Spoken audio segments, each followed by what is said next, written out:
Il governo Schifani, nel corso della seduta della Giunta, ha fissato le date delle prossime elezioni amministrative in Sicilia. Nei 129 comuni coinvolti si andrà al voto domenica 28 maggio dalle 7 alle 23 e lunedì 29 dalle 7 alle 15, con eventuale turno di ballottaggio nei giorni 11 e 12 giugno. Le date sono state individuate su proposta dell'assessore alle autonomie locali Andrea Messina. La tornata elettorale coinvolgerà 4 capoluoghi di provincia: Catania con 6 circoscrizioni di quartiere, Ragusa, Siracusa e Trapani. Dei 129 comuni saranno 114 quelli nei quali si voterà con il sistema maggioritario, perché al di sotto dei 15.000 abitanti, mentre sono 15 quelli al di sopra di questa soglia nei quali si voterà con il proporzionale. 5 comuni sono attualmente gestiti dai commissari straordinari di nomina regionale, mentre uno, quello di Barrafranca in provincia di Enna, è amministrato da una commissione prefettizia in quanto sciolto per mafia.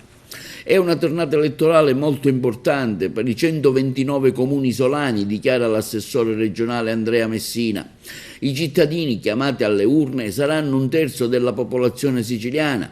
Questa volta le giornate in cui si voterà saranno 2 per via del recepimento della normativa nazionale. La scelta è ricaduta sul 28 e 29 maggio perché da un lato abbiamo voluto tener conto del calendario scolastico senza penalizzare eccessivamente l'attività didattica, dall'altro abbiamo evitato di sovrapporre la tornata elettorale a celebrazioni nazionali e religiose.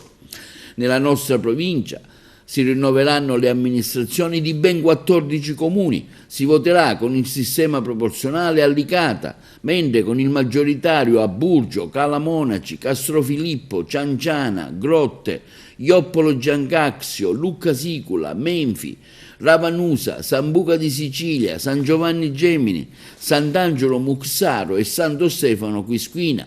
La quasi totalità dei sindaci uscenti hanno già annunciato che riconfermeranno la propria candidatura e c'è chi spera anche in una proroga verso il 3° mandato da parte dell'assessorato agli enti locali siciliani.